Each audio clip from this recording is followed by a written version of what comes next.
Hi everybody, welcome to Real Marriage, Sunday night, 9 o'clock Eastern Time. We are glad you're here. We know that you are probably just like we are. We've been married now for a long time, but the reason why we show up to our Sunday night meetings and the reason why we even do this program is because we want to create a happier, healthier relationship with each other. And things don't have to get bad for us to want to become better. We just always want to become better for each other and for our children and for the people who are watching us in life. We just want to become better. And so we assume that you're probably watching right now. That's right. Because you feel the same way. You have a purpose in this world. You have a very specific plan, people God's given you, and you want to be the best you can, the best husband, the best wife, the best girlfriend, the best boyfriend, the best person that you possibly can. And so that's why we believe you're here, and we're so thankful that you are. That's right.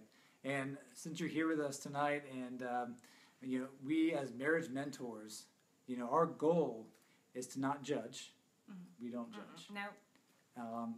But we want to challenge you and also encourage you to have a better relationship with your partner. Yep. Really the whole reason why you are here. Yep. So that is our goal. All right, well, let's get into our show. Yes. And today we're talking about stress. The big word stress. And everybody, I think the connotation with stress is that it's a downer. It's a bad thing. Mm-hmm. And it's not always a bad thing. No. The stressors in our lives, kind of the textbook dictionary is they are events that cause an emotional or physical reaction. All right. So stress, like I said, it can be a positive. Yep. There's positive stress. Mm-hmm. You got married. If you're married, you had a wedding. The wedding could be stress. Stressful. I think that's a positive. It's a positive, but it's still stressful. A positive outcome. You may be like, oh, this wedding, we should just elope. But I would say it's positive stress. Yep. Job promotion, that's positive stress. Positive. You're going to get a promotion, you're going to get paid more, but what comes with that? Yeah. Responsibilities. So that causes more stress just because you have more responsibility, you get more things to learn, you got to transition, but it's a good thing. It's a happy thing. There's also the negative stress. You can kind of go on all day. There's loss of job, car accident, illness. All that stuff. People in general can just stress you out. Your spouse can stress you out. Yes, they stress you out. Yeah. So I'm glad we're on the same page as that. Oh yeah, I got you. So. All right, stress. Good. But the cool thing is, and this is kind of, we're basing off of one question, is do you control the stress in your life, or does the stress control you? So that's what we're going to be talking about tonight, and that's what we're going to be, we have this exercise that we're going to go through, and that's kind of what we're going to delve into. Go ahead. I was just going to say, there are also stressors that you can go through where you don't have the control, and it's impossible to have the control. And so, really what we're saying is, how does stress control your reaction? Yes. Does it control your emotions? And that's kind of like keeping it in check. That's right. Do you worry? Mm-hmm. Do you have anxiety? Mm-hmm. There's a lot of stressors that you have anxiety, in that most of the time anxiety comes from something you cannot control. Yes. And you worry about, okay, what's going to happen? What is that person going to say? Mm-hmm. What is that person going to do? What's going to happen? What are they going to decide? Mm-hmm. What's going to happen with that job promotion? Yeah. What's going to happen to me? Mm-hmm. So but one thing I wanted to share as it kind of pertains to this question of, does stress control you, or do you let it control your life? And it's a pretty sensitive story for us, because it involves our son and some health issues he had, where he was 3 years old. When he was 3 years old, he got diagnosed. I won't go into all the medical stuff, but he was pretty sick, to the point where we had to take him to a cancer center to get checked out, do tons of blood work, get stuck with needles all the time, go to the doctors, all the time, a couple times a week. Yeah. We had to monitor him very closely for about a week to see where his blood platelet levels were, and they got really low, like extremely low, to where we might have to really start thinking some serious medication for him. Right. So after this was going on, and it just came out of the blue. You know, we had no warning. We just saw certain signs, and we got them checked out. Mm-hmm. So then before we knew it, we were in a cancer center. Mm-hmm. Like, what's going on here? So we decided, for me and for Katie, we decided we have to let it go. Yeah, we can't let it control our lives and control our temper. You know, it was getting to the point where we're on edge. You know, it controlled our relationship, controlled my productivity at work and productivity in business. You know, but as long as we knew we were making the best decision we could, that's what we said to say, okay, one, we prayed our butts off. Yeah. So we left it to God to guide us and help us. Mm-hmm. And we had to let it go. Because in that situation, there was absolutely nothing we could do that we weren't already doing. And the doctors were the same way. They said, you know, we're doing the very best we can. There's nothing we can do except for these couple of extra treatments, which they still weren't guaranteed. There was like a 25% chance that one would work. And so it was really essentially like I would listen to these doctors' meetings, and in my mind I would just go, I can't do anything for this. And really neither can you.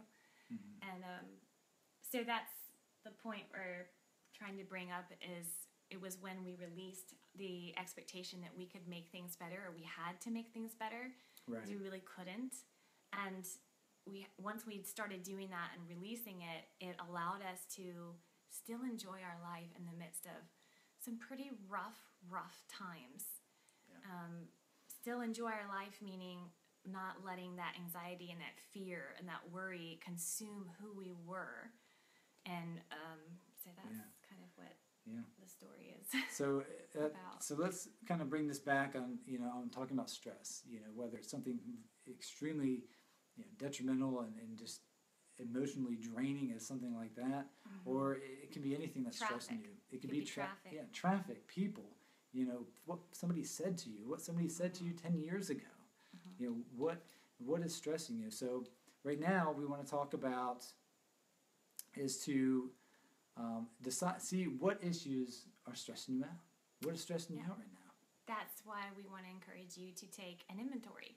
And that's what we're going to do tonight. And that's the tool that we've given out to you guys is the personal stress inventory, so that you can really sit down and not just listen to us talk about the point of making an inventory, but we wanted you to have the tool, and we also wanted to walk through the tool with you so that you could actually use this to help you identify what maybe you don't even know is stressing you out, or you don't know what's stressing your partner out because maybe you guys haven't sat down to talk about and really listen to each other talk about what's stressing each of you out right now.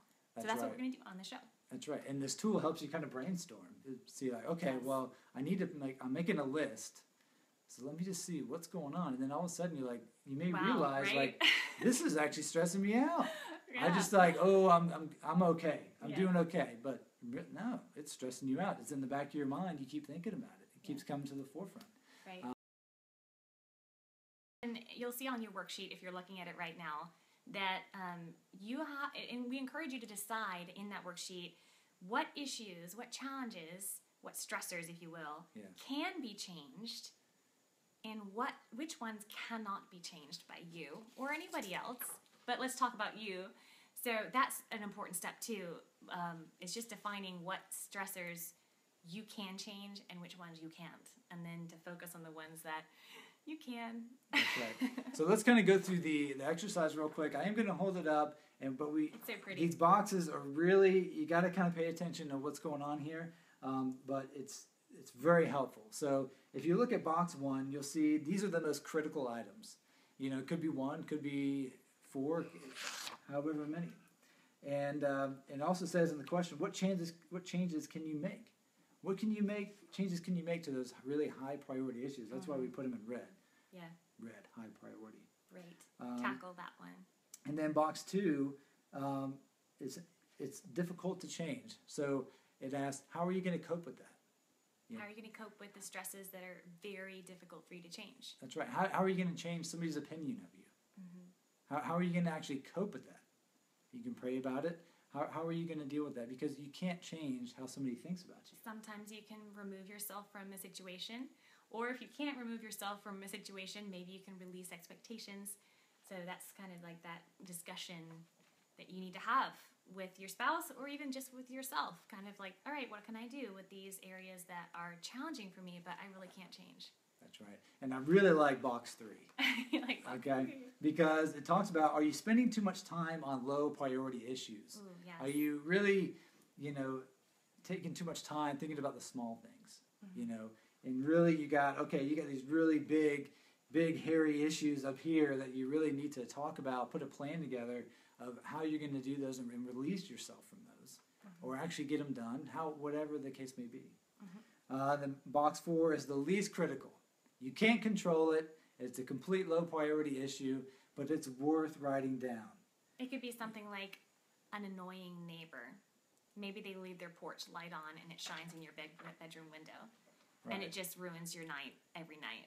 You Right. know, you could either... I would put that in box 3 as far as, like, what can I do about this? And just go next door and ask them to turn the light off. And if that doesn't work, then maybe you throw it in a box 4 and you get nightshades. You get those dark things, the dark shades. And, don't let little things steal your joy because they creep up. That's right. And do you accept them or do you forget them? And when it comes to people, because I think the majority of stress comes from people. People saying things or actions that happen towards you. I read a really good book called Necessary Endings. And sometimes, should you be friends with that person anymore? Are they bringing too much stress into your life? So if you're your spouse, they're worth fighting for. That's right. They're worth it. Right. I'm talking about other people. That's right. Okay. So, do you need to end that relationship? So. I agree. And I wanted to make sure this is really clear. In this sheet that we have for you to fill out on your own. So you'll fill in the boxes 1 through 4, with your own answers.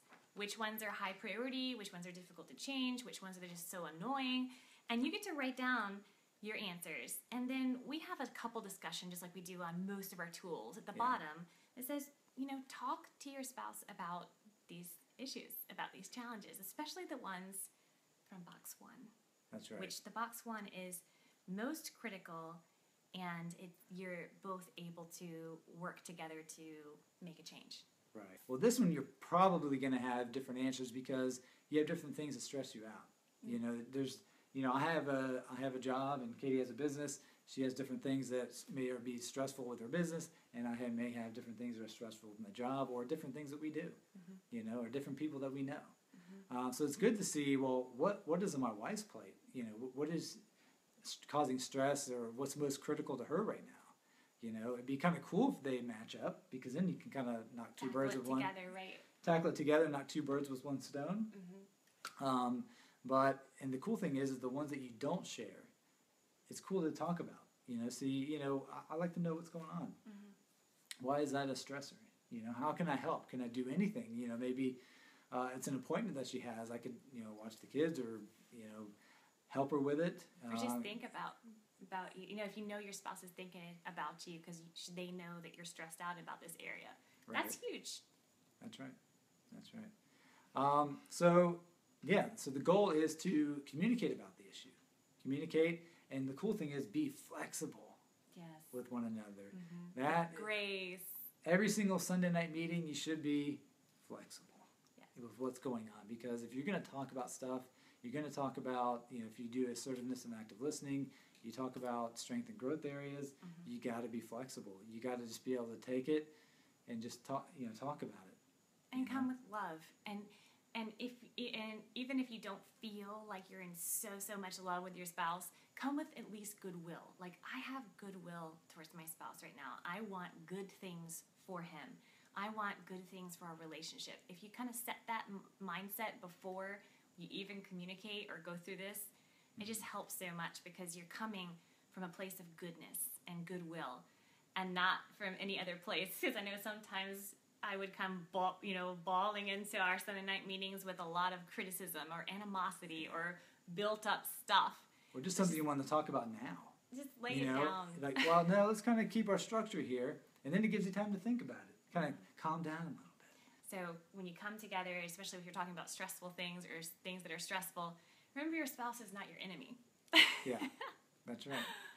Yeah, they're willing. They want this marriage to work just as much as you do. More than likely, yes. That's right. So, and the cool thing is going back to the assertiveness and active listening. Oh yeah. Use the exercise. Yes. This is a great time to, when you're talking about stressors, or you want to. Okay, you talked about your stressors, critical items that you're talking about, and now you're like, okay, I need help on this. Well, use the assertiveness and active listening exercise to help ask for what you want and to be heard. Yes. And then, of course, to listen, to just be quiet and listen and remove yourself from it and just focus on your spouse. Yeah. This is a great exercise to use those skills. That's right. So I want to close with this, with a really cool quote from Reinhold Niebuhr. Did I say that correctly? You did. I think I did. At least the Americana version of that. But anyway, it goes like this. It says, "Grant me the serenity to accept the things I cannot change, the courage to change the things I can, and the wisdom to know the difference." And one of the reasons why, or actually the reason why we're bringing up stress at Real Marriage and here in our program is because we don't want you to carry stress that you don't have to carry anymore. Right. That will help you as you release stresses from your life. That helps you become a better spouse, a better person, and together it allows you to work better as a team. Also, if there is a situation where you are feeling, let's say you're the woman, you're feeling extremely stressed right now about something that you can control but you haven't thought about much about it or you didn't brainstorm or whatnot, you're stressed. And then your spouse is wanting to connect with you or go out to dinner and have some time alone or enjoy his husbandly prerogatives or whatnot. And you're super stressed. It's a barrier. It's a barrier. It's like this big, huge brick wall in between the two of you. And so that's why we bring it up on Real Marriage. That's why we bring up everything we do at Real Marriage, because we want to help you break down and remove every barrier to intimacy. Because this is your most important relationship on earth right now over everybody else. If you're married, it's the most important. Yeah. And the funny thing is that Real Marriage can cause you stress. Yeah.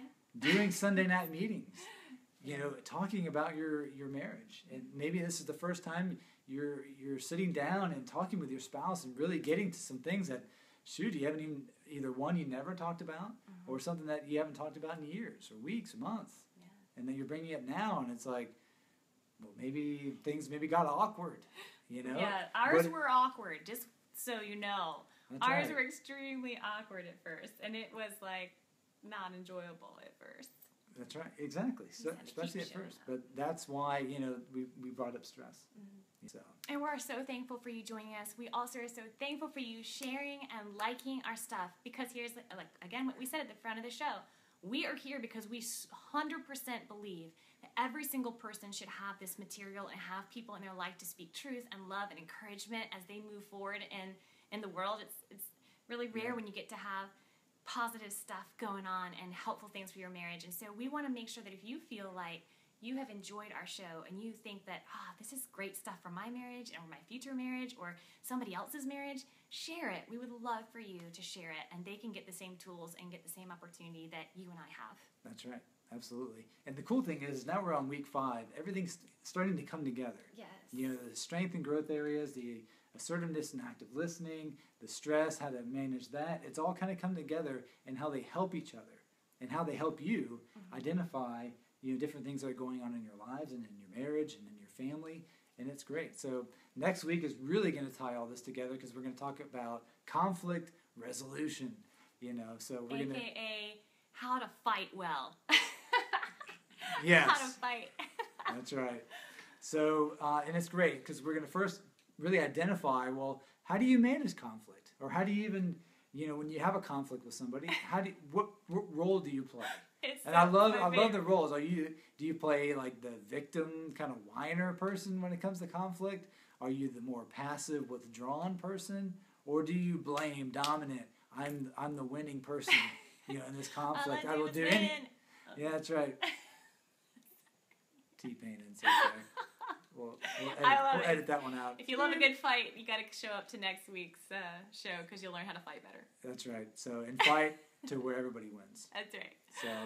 So that's our show. That's what's coming up next week. Last week was assertiveness and active listening. Stay connected to our Facebook. Subscribe to get our tools, like Katie said. And we'll see you. Because we want you to have it all. That's right. We'll see you next week. Goodbye. Good night. Have a great week. Bye. Bye-bye.